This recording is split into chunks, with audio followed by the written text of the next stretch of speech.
What's up, everybody? It's episode 4 of the End of the Bench Show. Joined here with Pat, and Kevin McBride is back to break down the NFL draft, our draft connoisseur.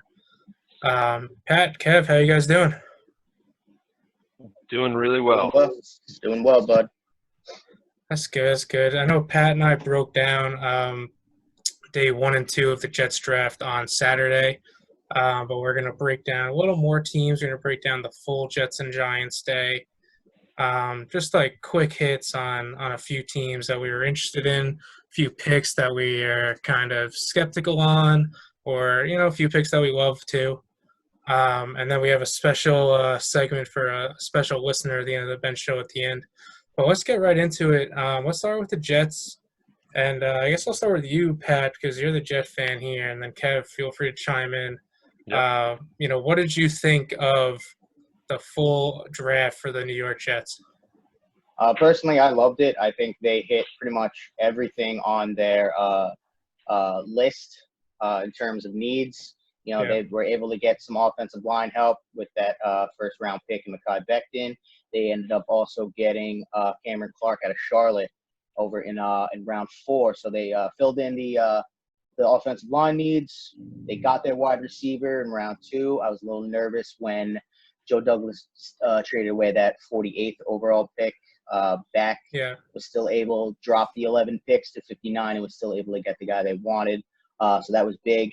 And some of the later picks that we saw, the safety Ashton Davis out of California, I've heard good things about him. Very versatile, very athletic.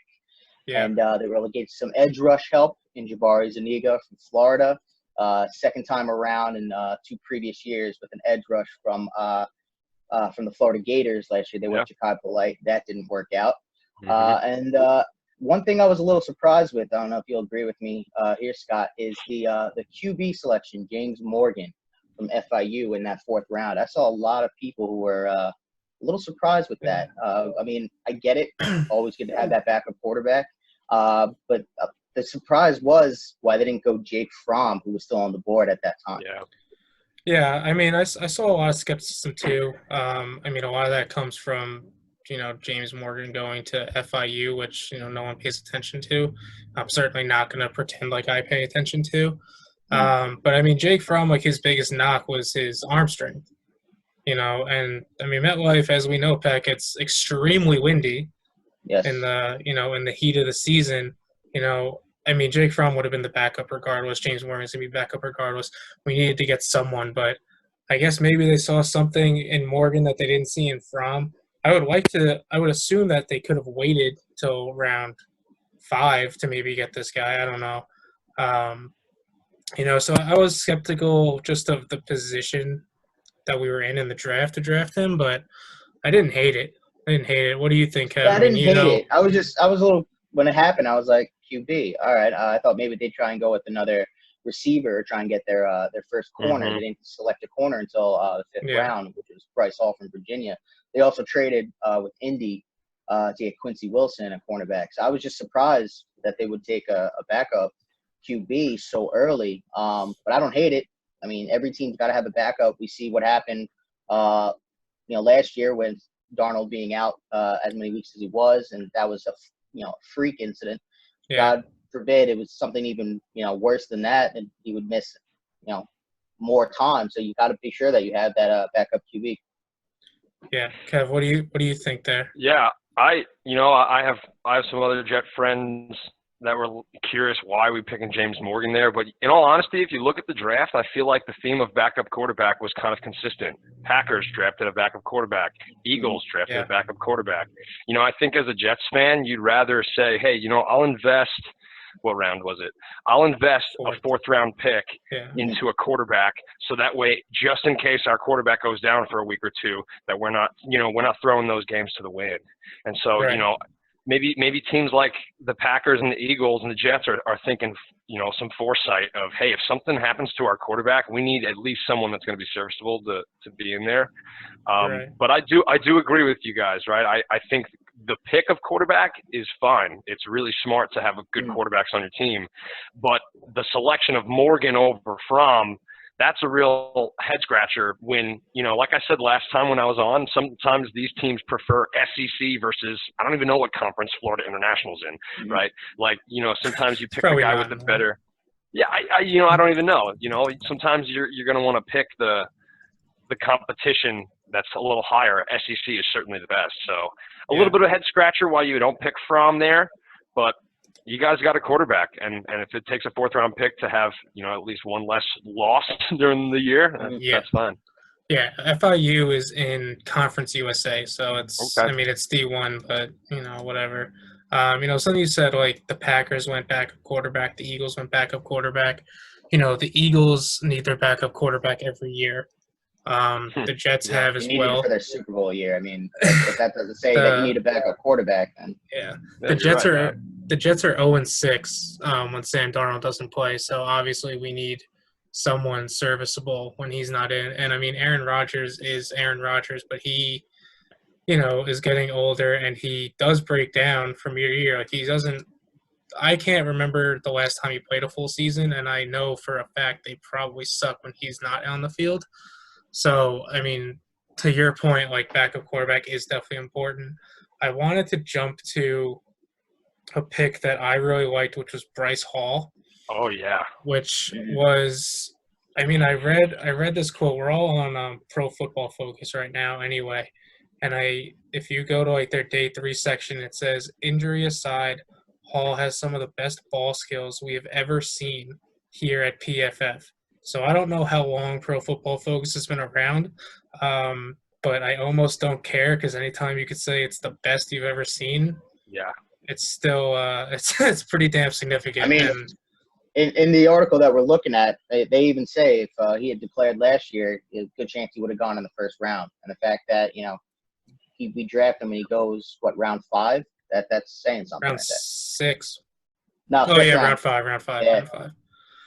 Yeah, I mean, it's good. And I mean, he's not – I read that he's not fully recovered yet. So it worries me being in the quarantine, how well he's going to recover. Like, what can he really do? What does he have access to with his rehab?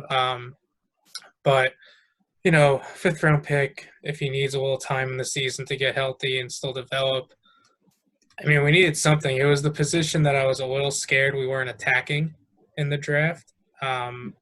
So when I finally see it around 5, I get excited, and then I read this quote, and I get even more excited. But, I mean, regardless, cornerback for the Jets is going to be a glaring weakness this coming season, assuming there is one.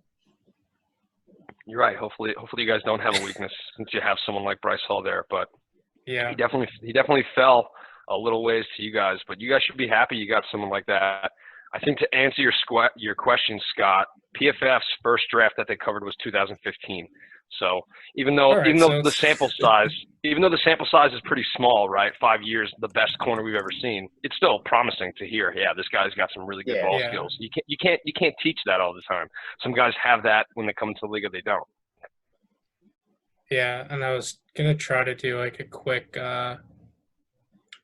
cornerback search of who's been drafted since when, but it's gonna take way too much time to do that on the fly. So, but I'm assuming that he's going to have a good career. I think Greg Williams will definitely get the most out of him. I mean, he's the coach we said this last time, he's the coach that I trust the most on the Jets. So, I mean, all in all, we're not going to do grades because, I mean, grades don't really – you can't do a grade day one. You have to wait years in the making to see what actually happens. But I think that if you're a Jet fan, you're happy. You're maybe a little nervous that, Denzel Mims is probably a project. Zuniga has to develop a more complete game. Bryce Hall has to get healthy. But at the same time, Joe Douglas addressed everything he needed. He clearly addressed offensive line more than skill positions. So this year for the Jets, it's a big year for Sam. So, I mean, he should be protected. He may not have that many great weapons to throw the ball to, but if he's protected, maybe his stats will improve as they should in year 3 of his development. So yeah, we could go. I thought you guys were gonna respond, but yeah, we can go. No, to no, the Jets. Scott, I was looking through some of the draft history stuff for the Jets. It looks like the Yeah. Jets really have drafted safeties, right? Calvin Pryor, Marcus May, Jamal Adams. They draft those guys Yeah. higher than they do corners. So, guys like, Perry Nicholson, Nickerson, like he's on the roster, but is he making any great shakes? I don't know. Probably not. I remember, Bless Austin really came on at the end of the year, so I'm hoping he starts out strong. But I mean, yeah, I don't know who our number one corner will be, and I know it's not going to be anything great regardless. Like if you're playing Madden with the Jets, you're going to need to you're going to need to sign a cornerback or do some trades. That's how I put it. Yeah. That's Hey, true. I'm Very true. sure you guys are a little upset with the D Milner pick. That was a top 10 swing and a miss. Yeah. I mean, if we want to do swings they've and had plenty misses, swing and misses. The Jets. They have not had a good class in many years, I would say. But I would say this class in general, what Joe Douglas did in this draft. I mean, I don't want to put a grade on it and everything, but I think he hit a home run here. I really do. Or in yeah, football terms, I think he scored a touchdown. I'll say. I think he addressed Yeah. he addressed the needs that the team needed. He got some picks that many think is so under the radar, or in terms of his steal in which the round you got him in. yeah. So I'm happy. I'm excited for training camp to start to see what these guys can do. Yeah, so if Joe Douglas scored a touchdown in this draft, then we're just 5 more touchdowns away from our total offensive production last year, Yep. basically. So Yeah. that's good. Speaking of home runs and swings and misses, the Giants definitely did not swing and miss at the 4th overall pick with Andrew Thomas. Kev, you were talking a lot about the lineman last episode we had you on. So what do you think of this pick for the Giants? Yeah, I vividly remember me and Pat saying, if Isaiah Simmons wasn't the pick, it was going to be Andrew Thomas. And so it was Yep. pretty cool to see that name come across the board. Be like, wow, even though I was wrong, it would have been my second. Or really all of our second picks there. I think it's a real hit. You got a guy who's had experience on the right side and the left side. A few years back, his counterpart Isaiah Wynn was drafted on the left side when he played on the right side, and now he's on the left side. So if you're a Giants fan, you got to be happy because not only did you get yourself a right tackle, but you got yourself a left tackle for years after Nate Solder's done. Yeah, and then you pair it with Matt Peart. I think that's how you say his last name. They got in round 3. Heard very good things about that pick as well. A lot of upside and potential there. So, excuse me. I mean, really just solidified both sides of your line is basically the approach they took right there. Arguably the best safety in the draft, and Xavier McKinney out of Alabama. In between all that, so yeah, Can't that might be my biggest surprise of day one. To not only think that we had 2 safeties that were getting not only top 20, but sometimes top 10 consideration, both fall out of the first round. I think it goes to show you when those guys are drafted within the first top 10 of the second round, it means, guys, these guys shouldn't have been day 2 people. Yeah. I think it comes down to the fact that maybe for a lot of teams, safety wasn't that priority need. So, I mean, you can't knock that on the player, of course. The team's got to fulfill some more bigger needs in that first round. And I don't, I'm not against seeing, guys like Xavier McKinney drop. It's just the Giants need to fulfill that offensive line need first. That was their priority. Mm-hmm. Mm-hmm. Yeah, I mean, I saw, what was it? Mel Kiper said he had him like 15th on his board of like overall. So, I mean, anytime you get someone that high in the second round, I don't want to say it's a steal just because, teams do draft, off of need a lot of time in the first round because they just don't want to mess it up. But it was definitely surprising to see him sitting there. I mean, I like the rest of their draft too. They definitely addressed the linebacker position, so it's definitely not going to be not going to be a lack of trying. I know they've struggled covering tight ends, I think, ever since I was alive. And they're definitely throwing bodies at the problem. Draft for the Giants. Yeah, I mean they're throwing bodies at the problem. It's something that I think Jet fans expected Joe Douglas to do with wide receiver in the draft. But yeah, I mean, I'm gonna be completely honest. I don't know any of these guys, Kev. So if you have anything on them to satisfy our giant fan listeners, because I know we have a bunch, feel Yeah. free to feel free to save us here. Yeah, absolutely. The one that I know about that's a little later round is Darnay Holmes. Yeah. Darnay Holmes at a UCLA. These I did mention last time when we met. The Giants don't normally pick people out of the pack. And this year they picked two. A guy from Oregon and UCLA. But the Darnay Holmes pick, I'm pretty sure he was a guy that was at the Showcase Bowl. It might have been either the East First Shrine or the Senior Bowl. But Okay. he was a guy that he's a little undersized, but he fills a role. I mean, teams draft a guy like a Darnay Holmes to be a nickel. With so many pass-heavy packages in the NFL, like the third cornerback is almost just as valuable as a backup quarterback. And so to draft a guy like a Darnay Holmes, if he could put in 10 to 15 snaps in the slot or in the secondary of game, that's a really valuable pick. Yeah, and I mean, I definitely hear you. Like the nickel corner is definitely something important. I mean, teams don't throw out just too wide anymore. They always have 3 or 4, especially in You're right. big situations. It seems like even if teams want to run the ball, they'll run it out of the spread or anything like that. So, I mean, the more athletes you have on the field, the better you're going to do for the most part. And I know he dropped for a reason, but I feel like the Giants were definitely a beneficiary of it. Got good value. Yeah, I think value is a good way to put it, right? You think about Andrew Thomas is a great value. I mean, even thinking about, I had slotted Simmons in there because he was just so super versatile. McKinney's just as versatile. He was. I had mentioned last time there was only 4 players in college football that recorded 100 snaps at over 4 positions, and McKinney was one of them. So Simmons obviously has that versatility that that the Giants liked, but they took a tackle instead and ended up winning by getting a guy who's like a very, very similar versatile player, but just not as big or as close to the ball as McKinney. Yeah. But as Simmons.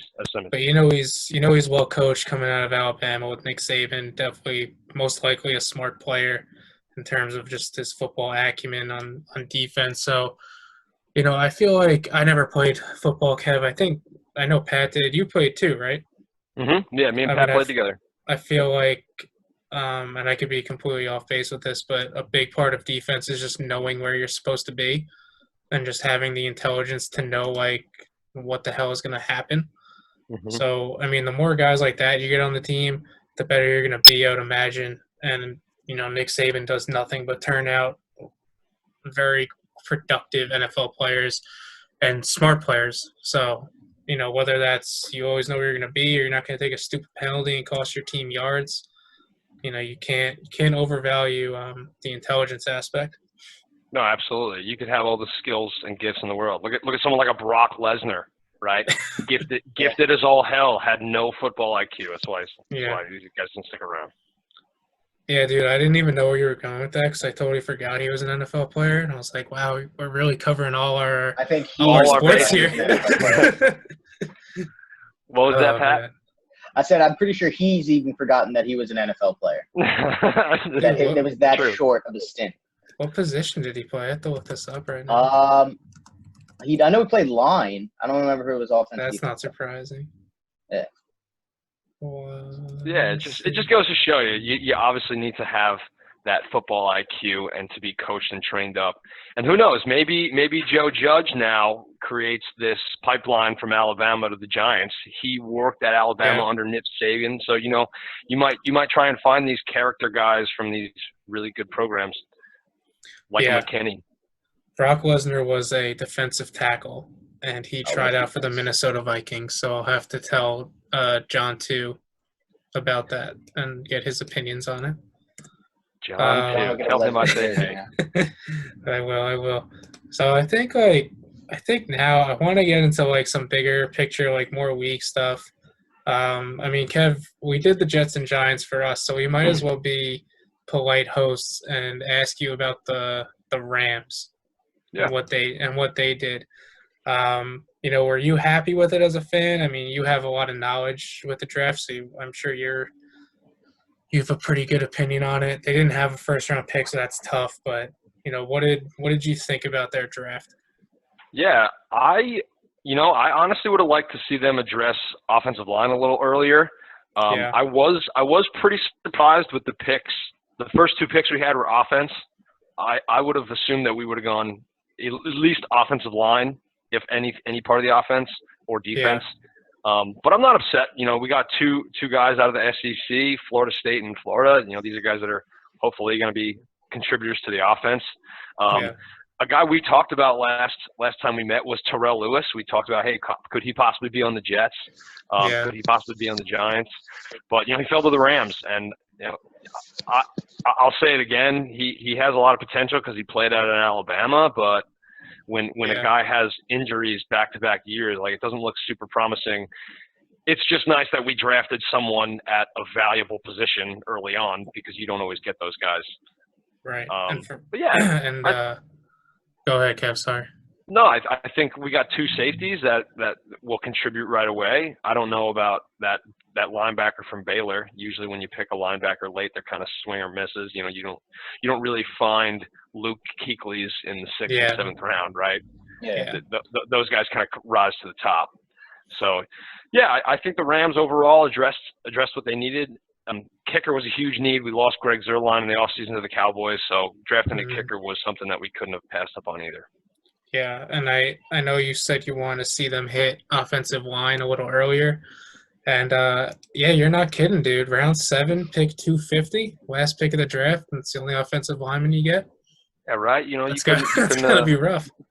And again, this guy Ankrum, he was a captain of Clemson's line, and so right. You think if you have a team that's pretty much a powerhouse in the ACC, you hope that guy brings something into your locker room as a captain of a line like that. Yeah. But like you said, 250, like, that doesn't show you value him very much or the position at all. You'll probably cut him. Yeah. Right? That's basically what'll happen. Yeah, he might end up on another team. Yeah. So I think the biggest surprise to me day one, is in terms of like who got drafted instead of not like who didn't get drafted in day one. We're gonna jump to the Green Bay Packers and talk about their picking Jordan Love. Yeah. Because I'm not here to say that it was a bad pick, but I am here to say that it is quite strange to trade up for a quarterback when you have a franchise quarterback who you never drafted a skill position for in the first round since he became the starter. I have to imagine Aaron Rodgers was not happy. Terrible way to spend his birthday. Was it actually his birthday? It was his birthday, and this was the gift they gave him. A backup quarterback who will eventually take his job. That's the goal. And then their second pick. Correct me if I'm wrong. Correct me if I'm wrong, but Jordan Love went 26th.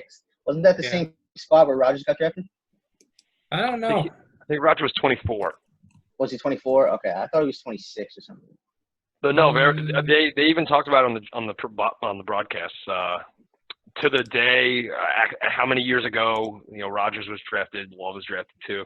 Yeah, it's crazy. I definitely don't believe in conspiracies like that. I don't even know if that's like a conspiracy, but it's very strange when they line up. Yeah. Yeah, it's a very strange coincidence that it would occur.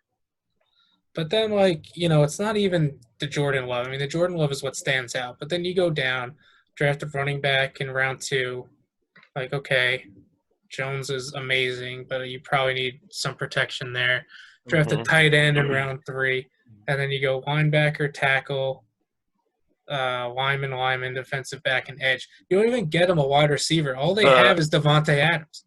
The tight end in the 3rd round, you have a chance to take a stab at a top 100 pass catcher in the draft, and you go for a tight end at a Cincinnati. I get that. I get Travis Kelce came out of Cincinnati, but you could have gone for so many other different pass catchers at that point in the draft. I mean, the Packers last year drafted a guy out of Texas A&M, Jay Sternberger, who was like, he's a really, really good pass catching tight end. But unless this guy has something better to offer, why don't you go wide receiver at that point? I just that's a big head scratcher to me. Why draft a tight end in one of the biggest or deepest wide receiver classes? You had a shot at a top 100 guy, and you chose tight end. That's a swing and a miss to me. And like you said, I mean, no disrespect to Cincinnati, but like it's out of Cincinnati. You know, like you said, Travis Kelce went there. I'm pretty sure he didn't always play tight end, if I remember correctly, because I listened to a podcast that had him on, and like he almost got kicked off the team, and thank God his brother was there and like talked to the coach or whatever. There's some weird stuff like that, but like round 3, pick 94, pick a tight end. Aaron Rodgers was probably just like, fuck this. I wish I could go to a bar right now, but we're quarantined. I'm sure he's got a bar somewhere in that mansion that he lives in. Yeah, but like his bar is probably decked out in all Packers colors, right? So like he doesn't want to see them because he's like, fuck these guys. They're not helping me. They drafted me a tight end of a guy that can't even pronounce his name. Like, he needs a wide receiver. I mean, all he has is Devontae Adams, and he's one of the – I mean, Rodgers is going to be in the Hall of Fame, but he's going to be a Hall of Famer with a what-if career. Like, what if they just drafted a couple wide receivers in the first or second round, and maybe it could have just been completely different. You're absolutely right. I'm just looking right now. Who were some of the wide receivers that were drafted after pick 94 in which they took a tight end? And some of the names to me that stand out are Antonio Gandy-Golden, Donovan Peoples-Jones. These are guys that were making really big shockwaves coming out of the draft. Tyler Johnson out of Minnesota. Like, you could have picked a hometown guy, but no, you go with a tight end out of Cincinnati. It's a big head scratcher to me. Right. And then, like, you have Jordan Love, who's your future quarterback. That's fine. But, like, he doesn't have weapons either. I mean, he's got shit. And Devontae, by the time Jordan Love plays, Devontae Adams probably traded. So that's not even going to matter. So you're not giving any person you have behind center, he has nothing. Because, Aaron Rodgers can make do because he's Aaron Rodgers. But if Rodgers goes down, Jordan Love goes in, who's he throwing the ball to? I mean, it's going to be Devontae Adams, and that's it. And then probably the grass because he'll probably suck his first year. Yeah. Guys, I don't know if it really matters, but Pro Football Focus is what we're all looking at right now. They gave the Packers draft grade a D. All right, well, maybe the algorithm doesn't allow for Fs because it definitely deserves an F. Honestly, guys, I didn't know I was going to be this mad about it when we were going to talk about this. Like, I just wrote the team down. And I was like, this is weird, but like I did not think I was gonna be this upset. And I don't even like the Packers. Yeah, you're pretty heated right now. Because it just makes no sense. It makes no sense. Because you know what happens, Pat, is that I feel like Rodgers is gonna get pissed off. He's gonna demand a trade. The Patriots are gonna trade for him, and the Jets are gonna suck. Oh Jesus, no! Don't. And that's what goes in my head. Stop! Right. I don't even want to think about that. I don't care if it is a potential alternate reality. Like, I don't even want to think about that. All right. Well, we have to talk about a new team now before I have an aneurysm. The next team I have written down. If that's going to be the case, and that he doesn't do it this year, let's do thing coming season, and then first year away from Brady. Let's just try and take advantage of that before they bring in Rodgers. Like, I don't. Oh, now you got me pissed off. Thank you very much. All right, well, the next team I have on my list is the Patriots, so we're going to skip that for obvious reasons. And we're going to go to the San Francisco 49ers, who, I mean, they had a good draft, just like in their picks. First of all, PFF gives them a B+ for whatever that means. I was telling Kev before you joined us, Pat, or maybe when we were having our technical difficulties, I was surprised that they went defensive tackle with their first pick. I thought that there was a possibility that they go Jerry Jeudy or CeeDee Lamb at 14 overall. I know the defensive tackle is going to be, impactful for them on their line. It's going to boost their defense, which was already really good. And they did get another wide receiver in the first round anyway. Yeah, Who I know, Kev, we talked about Brandon Ayuk last time, right? we did. We talked about him possibly falling out of the first round Well, he late. almost made it. He did. He fell late into the first, but no, I was listening during the draft, and they were saying that for his body height and size, he has an incredible wingspan, like almost Yeah. equivalent to a Calvin Johnson wingspan. And like, you know, he's not a Calvin Johnson body type, but to think that guy, he could pluck the ball, it's, you know, that's something that the 49ers obviously needed. Yeah, and obviously not a big throwing team, despite what the Super Bowl performance may have said. You know, but I think it's always good get a first round wide receiver. Show, you know, unlike the Packers, they show Jimmy G, hey, we're gonna get you a weapon. You know, so that was good. And then their biggest splash really was probably trading for Trent Williams on, you know, right before day 3 got started. Yeah, that's a big win. Yeah.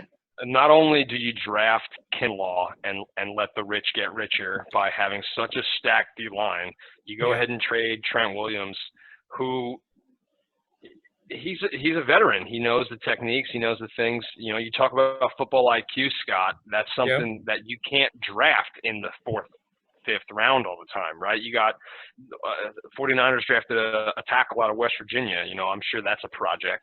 You know, it's not just a plug and play. And so, you know, again, the 49ers got richer on the defensive side of the ball, which is a strength, and they got richer on the offensive line by trading for Trent Williams. Yeah. I'm a Rams fan, and I'm not liking the 49ers moves. No, I don't see how you can. I mean, their weakness was offense. You know, I mean, they had a good running game, but their weakness was offense, and they drafted 4 offensive people and acquired Trent Williams. So, I mean, that's that. I mean, I think I tweeted, because we were tweeting during the draft, very stressful in hindsight, because it's not the easiest thing in the world to do to tweet during like a live event where like you're trying to focus on so many things. And I tweeted, you know, when the Trent Williams stuff went down, I was like, well, the 49ers are ready to go. Let's just start the season now, because that's really what it felt like. They were locked and loaded and ready. They didn't even need day 3. To be honest, once Trent Williams was there, they were basically done. I mean, they made 3 other picks, but you know, they made their mark in like 10 minutes. Yeah, I've been pretty impressed with John Lynch as a GM. You know, not only in his first draft as a GM does he fleece the Bears by having them trade up to get Trubisky, but you know, he pulls these little moves, right? He pulls, hey, Tampa Bay, you want to protect Tom Brady? Trade up 1 spot to get the guy. You know, he's doing never get things. over what the Bears did when they did that. I remember watching it, and I couldn't stop laughing when I heard that name. Like, I really couldn't. I mean, you could say that Solomon Thomas, the guy that they drafted at the number 3 spot, is I'm not going to say he's a bust, but he's a contributor on the defensive line, right? That's more than what you want, or sorry, that's less than what you want when you draft at the number 3. But I mean, Trubisky's a laughing stock right now, so the 49ers. I can't. I remember we were watching, and I think it was, I believe, Bears. They just their draft picks. I think I would love to talk about them in a minute. I think they're a loser. Okay, all right. We can talk about them. There. All right, we'll get there. I want to hit the Colts first, because this was a team. You know, I don't think their whole draft was great, but I think just their first 2 picks in round 2 were just extremely solid and very good. Like I said, like as soon, because they didn't have a first round pick, so as soon as they made those first 2 picks, I was like, damn, the Colts came out swinging in day 2 with Michael Pittman, who we talked about out of USC. He has automatic hands. That's going to be great.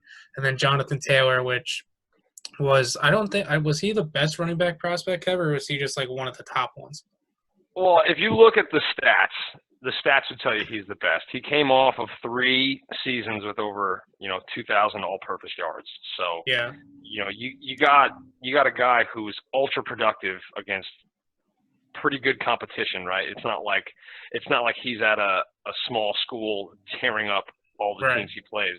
He's at Wisconsin, and Wisconsin plays the big boys, you know. Yeah, And nothing to so, sneeze at. yeah, absolutely, nothing to sneeze at. And so, you know, like I said, these top 10 of the second round pick guys are all guys that could have been first rounders in any single other draft.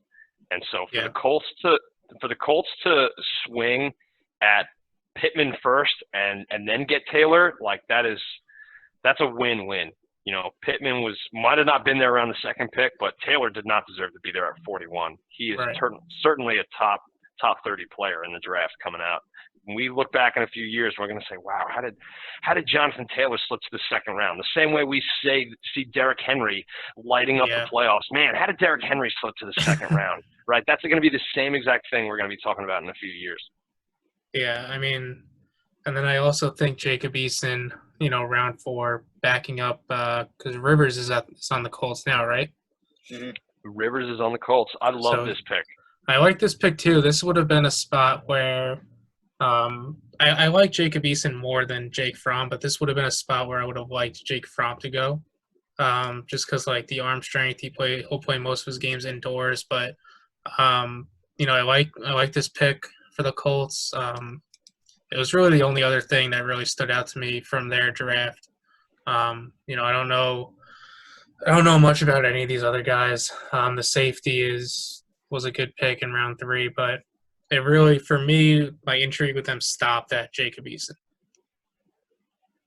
No, you got 3 solid playmakers in your offense. Yeah. You know, when the NFL comes out with all these articles of, well, what team has the best top 3 quarterback, wide receiver, and running back? We might look back at this draft and think, wow, the Colts really picked their top 3 in this draft in the first 4 rounds. It's pretty impressive. Yeah. Eason's a good guy. You know, he was the best recruit coming out of high school when he left high school, and he originally went to Georgia, and ironically enough, he lost the job to Jake Fromm, and so he transferred. He transferred to Washington, and so very interesting how Jake Fromm gets drafted later in him at the end, but I mean, Jacob Eason, he looks the part of a franchise quarterback. Yeah. And so, Pat, let's jump to the Bears for you and Kev, since you guys wanted to hit this. I mean, I have really nothing to say about them, which I guess says it all.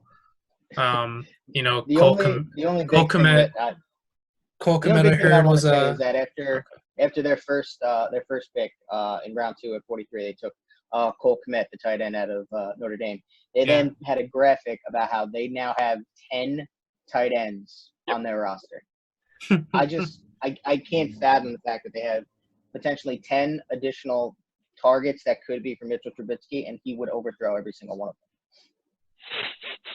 I mean, it's just the good thing about Kmet is he's 6'3". Maybe we need more, and we'll just try and see who can be there when he overthrows it. Like, I don't know. It's funny that it seems they're trying to get some pass catchers, and it's not going to work as long as he is behind center.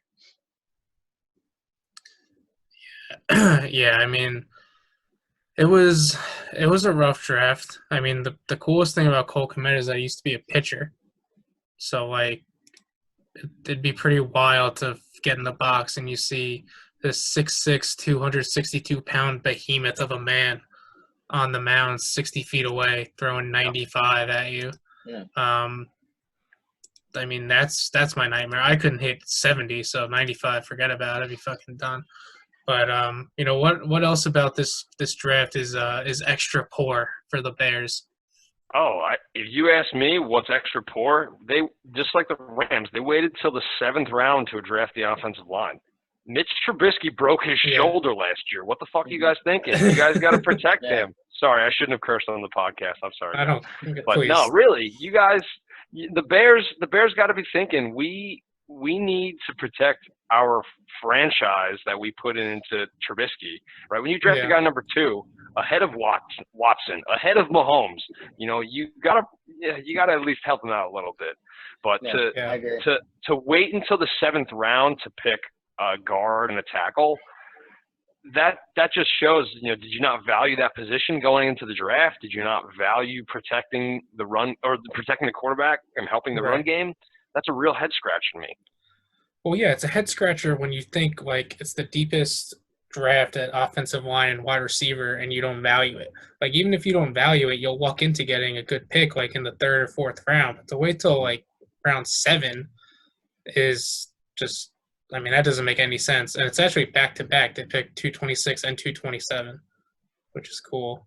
But yeah, I mean they have to have a better line. They don't really have that great of like playmakers on the outside either. So they have a shitty quarterback, not a lot of playmakers, and now they'll have no offensive line. So that'll be great. The trade for Khalil Mack just turns into I mean, I guess you don't ever get mad because he's a generational player, but it's like, you're not really doing anything to use him that much because if you suck, like he's not going to save everything.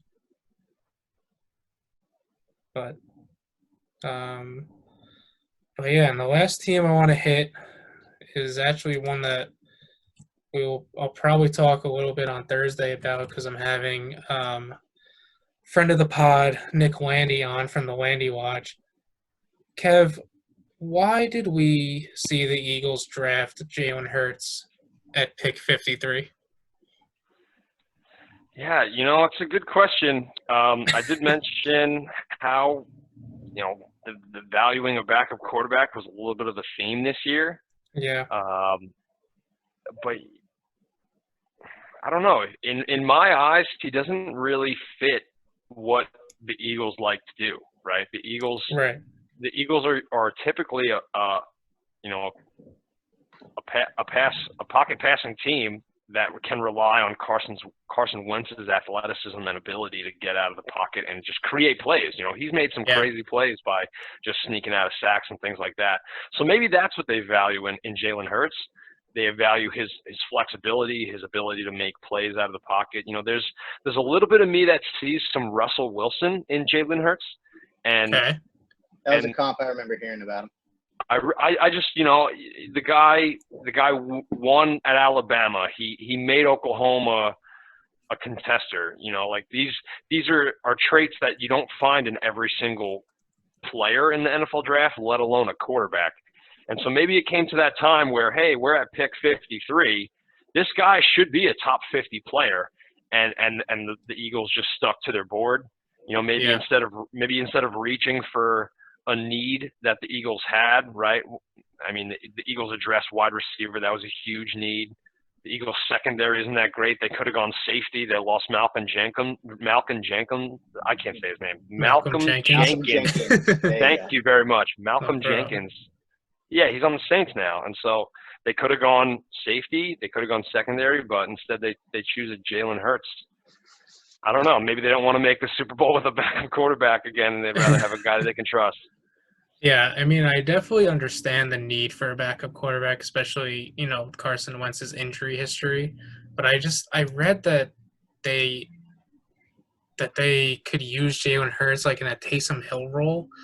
And to me, like, I think Taysom Hill is like 1 in a million. Like, we're not going to see one of him like every single year. Yeah. And B, when Taysom Hill is a thing because the Saints had Teddy Bridgewater to back up Breeze in case something happened to Taysom Hill while he was out there running around. Like if you draft Jalen Hurts, now you have Carson Wentz who can't stay healthy for a full season, or and then you have Jalen Hurts. Like if you want to put him in a Taysom Hill role, what if he gets hurt? And then you got who? Like Nate Sudfeld? I don't even know who their third string guy is. Matt Barkley, Nate Sudfeld. Yeah, you're right. So, yeah, I mean, those names aren't great. I mean, our friend Nick Landy loves Nate Sudfeld, but that's not who you want to roll with, I'd imagine, especially in the NFC East. So, yeah, I mean, it confused me. Other than that, I really don't mind their draft. Jalen Reagor, I thought they could have got someone a little better in the first round, but but overall, they did have a pretty good draft. They drafted a lot of different positions, which was good. But well, I mean, we're talking about them being a pocket passing team, and they've hit their mark with the number of receivers they've taken. They took 3 in this draft alone. So, I mean, at least they're trying to give whoever is going to be set up behind center, whether it's going to be Wentz or Hurts, they're giving them the weapons. So, I mean, at least they were able to address that. Yeah, and I True. think fans are just like kind of at the point where anything is better than Nelson Aguilar dropping a wide open pass. Yeah. So anything will be better than that. But you know, the thing that's a real surprising to me is when I read up on Rager and I watched some of the film, the dude is ultra explosive, right? Like almost like a Nelson Aguilar take the top off the bench type of guy. But when reading about his worst traits, people said his hands were his worst trait. And why would the wide receiver who has bad hands in the top 25? And so I hate for Eagles fans to resent this Jalen Reagor pick as much as they resented Nelson Aguilar, because you just let him walk to Oakland and you're going to bring in another guy that I hope for Jalen Reagor's sake that he doesn't get the treatment that Nelson Aguilar got, because it really looks like a similar player. In my looks like a similar player. Yeah, I heard a lot of Deshaun Jackson too, which I guess, that gets Eagles fans excited. What gets me excited personally is they went Jalen round 1 and Jalen round 2, like back-to-back Jalen's. That probably doesn't happen like very often. No, probably not. That'd be an interesting factoid of the draft. When was the last time they drafted 2 players with the same last name back-to-back? Or same first name back-to-back? And then in round 6, they drafted a Prince. So, like, that's pretty cool. Prince, Keys. They got some cool names. That's for sure. So maybe the Eagles can hold on to that. I don't want to talk about the Patriots anymore because I don't want to get upset. Thank you. But Kev, were you? I mean, just quick. Like, were you surprised that they didn't go like quarterback with any pick? Oh, we lost Pat. That sucks. Oh well. Oh, He'll come back. I hope so. I am a little surprised that they didn't draft a quarterback. I mean, there's a lot of stuff surrounding Jarrett Stidham. He's probably the most talked about backup quarterback in the league right now. Yeah. And so for sure. And again, right, he's in a starting role right now, and we're still referring to him as a backup. If you were to have drafted a quarterback, the headlines might say, "Oh, Patriots don't trust or Patriots don't believe in Jarrett Stidham," but because they didn't draft a quarterback, I'm seeing headlines on ESPN and NFL Network today that are Patriots are confident in Jarrett Stidham, and so you don't want to think, hey, the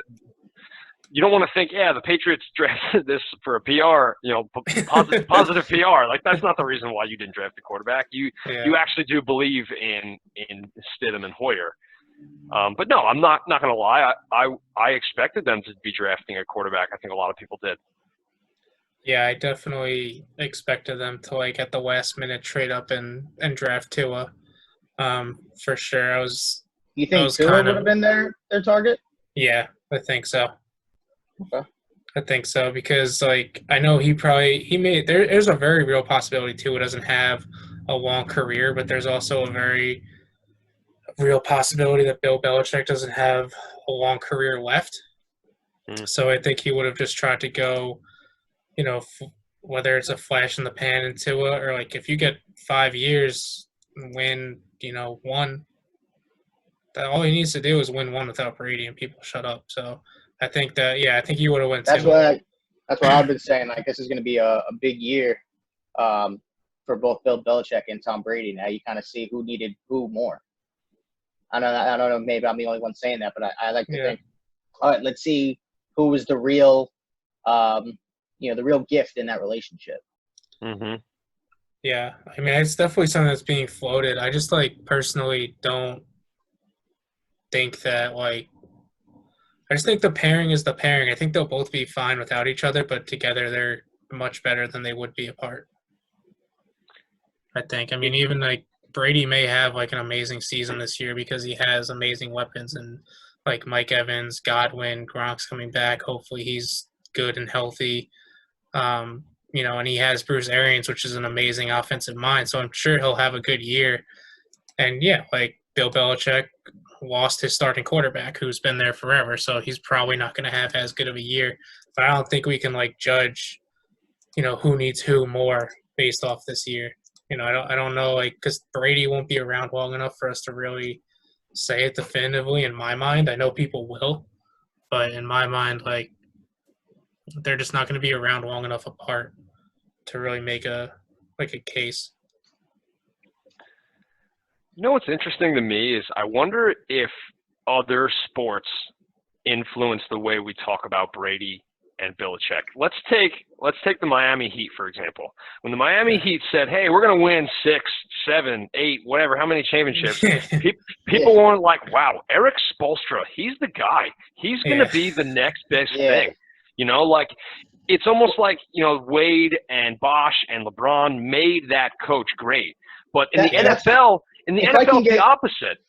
Yeah, if I can just interject there, Kev, I think it's because the NBA is more of a players' league. Like, they're able to just coach themselves, go out there, do what they got to do. We don't see NBA coaches, at least not now, the way we may have seen them 10, 15 years ago. I mean, it's completely player-driven at this point. And I think that goes to show you the NFL is not a player-driven league. It is definitely a coach-driven league. No, you hey, who's the guy coaching you? Absolutely. Yeah.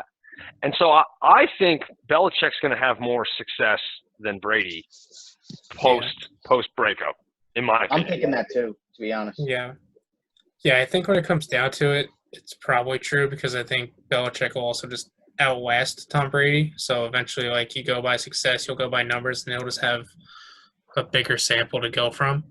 But in turn, I mean, I'm a basketball guy, Kev, so, like, Eric Spoelstra definitely was no one. Like, when LeBron and Wade and Bosch came, like, he started in the film room and really just worked his way up from there. But now he's regarded as one of, like, the best coaches in the NBA. He's definitely a very good leader on the sideline. A big thing that helped the Heat is that they had Pat Riley, making the pitch. Pat Riley, legendary coach, legendary executive, and he completely bought into Spoelstra. So when you get that big buy-in from, like, a big-name owner like that, it makes the coach a little more empowered, makes the guys believe in a little more. So I think that definitely has something to do with it. Like, but in the NFL, let's take that metaphor. Yeah. Let's take that metaphor and apply it to the Patriots. Would Tom Brady be Tom Brady if Bill Belichick didn't invest in him the same way Pat Riley invested in Eric Spoelstra? I don't know. Tom Brady might not be Tom Brady without Bill Belichick. Well, I think even Brady said it. Like, if he didn't get drafted to the Pats, he probably would have been on, like, his 7th team by now. Yeah. So I think that says it all. Like, Tom is very, very well aware, or at least it appears that he's aware that he got very lucky with the circumstance he was put in. I don't want to say the circumstance made him who he was. I'm sure he has, he's a very hard work ethic. He is clearly talented. We've seen it. But he definitely benefited from his situation. There's no doubt about that. But that was good football talk. We're gonna switch gears a little bit to our fun topic. Pat, you want to introduce it because this was your thing today. Yeah, so I'm just giving a little birthday shout out to my nephew Joe. He's the big 1-4. Joe man. Yeah, he's big with the sports. He's star in volleyball, soccer, and baseball. And through this whole quarantine stuff, the kid has been online playing video games nonstop. I mean, we did it at that age, so can't say I blame him. So I think the topic that Scott and I thought of was fun was that if you could choose any video game that you played from your childhood to now to want to be entered into a tournament for, what game would we pick? So Pat, you want to go first, or Kev, you want to go first, or I don't care. I'll go first. I'll make it quick and simple. The first video game that I fell in love with was Halo, and so if you could put me in a tournament, give me Blood Gulch at Halo all day. I feel like we played Halo together online, Kev, like me, you, and Sean McCarthy. I'm sure we did, man. And I'm so bad. I'm bad at every shooting game, like, now, and I'm pretty sure I lost friends over, like, my skill level at Call of Duty and Halo. So it's, like, scarred me for life. Like, now I still play Call of Duty, but I refuse to play with people because, like, Yeah. At Yeah. the point where like I can't lose that many more friends like over stupid shit like that. Yeah. What do you got, Pat? What game? Or you want You me know, to or you want it's me to go? Or you can finish it off. no. I'll go. I'll go. I mean, it's a toss up for me. The biggest thing for me that I play now is MLB The Show. Yeah. Being the baseball fan that I am, so that would probably be. I mean, I'm not great at it. I'm pretty good.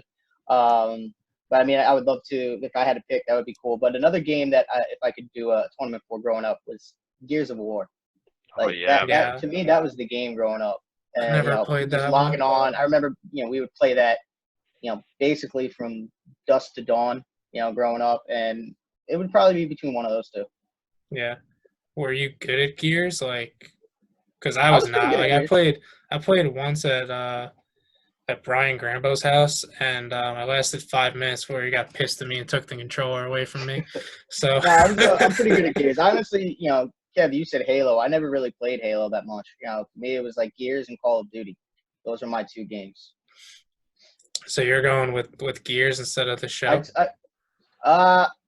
Now I'd go MLB. 10 years ago, I Okay, would you gotta say pick Gears. one. All right, we're not gonna be multi-gaming athletes here. You gotta pick All right, one. MLB. Damn, MLB. that's the one I was gonna pick. All right. Okay. I mean, so you can yeah, still play me, Scott. you can still play me, man. The internet's a two-way street, you know. I'll send the invite if you want to accept it. Maybe tonight. Maybe tonight. We'll see how early I end working tonight after this. But yeah, I was actually watching some of the Madden tournament that they had on ESPN2 yesterday. Yeah, that's cool. I like that. And I was telling my mom and dad and sister about it at dinner, and I was like, these kids are like so good at Madden. Like I used to be like all right at Madden, but now I'm at the age where I'm completely washed up. Like I would get my ass kicked by these people. Like this one guy, he won like 45-0, and it's like they see each other while they're playing. It's crazy. Could you imagine like looking in the camera at someone winning 45-0 and you're just sitting there? You have to finish because you're on national television. No, Like I would be, and I think this kid was like maybe like 16 or 17. I would be not suitable for camera. There's no doubt about it in my No. mind. Yeah. I'd be pissed. But if I had to pick a game, the show is probably my best game, so that's like kind of weird. I'd probably pick 2K though, because I have a lot of fun playing 2K. I know like me and my friend Tyler Cassidy, we play all the time when I'm in Connecticut at his house, and he always beats me, which sucks. But he always beats me like at the end of the game. Like it's really really deflating, but it's like it's the game I have the most fun playing. If I was going like off of like my skill level, I'd go the show. Because after Cassidy beats me in 2K, we play the show and I make him quit mid game because I'm so much better than him at it. He's gonna so it text evens me. itself out. He's gonna text me tomorrow, being like, what the fuck, man, that wasn't cool, but that's fine. But yeah, I think to stay true, we're a one gaming athlete pod. Gonna go 2K. Probably get my ass kicked by some kid in China, but that's fine. Yeah, I mean, what game do you think Joe Man would do? Would he do 2K or Fortnite? He's actually pretty good at 2K. I played him in 2K. He's pretty good at that, but I think he'd probably go Fortnite. Is he like that kid on 2K who plays like with the Lakers or the Bucks or? No, we actually, whenever we play each other, we do this. You get 3 random picks. If you Yeah. don't like any of the 3 teams, you get one last random, and that's the team you have to beat. Yeah, man. Yeah. Best way to do it. That is the way to do it. And I usually do I always do the last random just for fun and end up being it Yeah, no so matter do I. who I get. I never really pick. I just do the last random. Yeah. But Yeah, yeah, that's the best way to I'm do it. happy. I'm happy Joe Man isn't one of those kind of kids who just play with, the fully healthy Warriors or the Lakers or No. the Bucks. Like, I mean, because I he hate prefers those to people. play with like the Rockets, but rarely ever does he hit that on a random. Mm-hmm. Yeah, it's kind of funny. You always hit the same teams when you do random, I like know, for it any is sport. weird. You never It is get like weird. the really. I mean, I never get lucky enough to get like the really good team. Maybe one day. Maybe one day. So that was fun, guys. I mean, that was very good. We covered a lot of NFL. Covered more video games than I thought we were going to cover. That's for sure. Never You know, bad. so we're gonna wrap it up here. Just want to remind the listeners and the viewers. First of all, thank you again for listening and or watching. You know, the support link for the pod is in every description. Me and Pat announced last week that up to 50% of all the monthly support we receive from you guys is going to go straight to No Kid Hungry, which is a charity that provides meals to kids in need, which is especially challenging for them during this time with coronavirus. If there's any other charities you want us to be involved with, or you'd like to see, you know, your money go to, feel free to DM us, put it in the comments. You know, reach out to us any way you can. We're happy to oblige or at least look at it. Other than that, follow us on Instagram at @the_end_of-the-bench, Twitter at @the_EOTB. Pat, Kev, thank you for joining. Kev, you have been amazing these first 4 episodes. We hope we hope you're willing to come back later on. But it's been a blast. You've been amazing, to say the No, least. Yes, absolutely. Thanks for having me on, guys. Every listener, please support through the Anchor app. Yes, important. Yes, because Kev, you are a supporter. Absolutely. Yes, we greatly appreciate it. Yes, Really thank you. appreciate anyone just taking the time out of their day to listen to us too. So that's cool. And that, Kev, Pat, I'll talk to you later. Thanks, Scott. Thanks, Pat. Take care. See ya.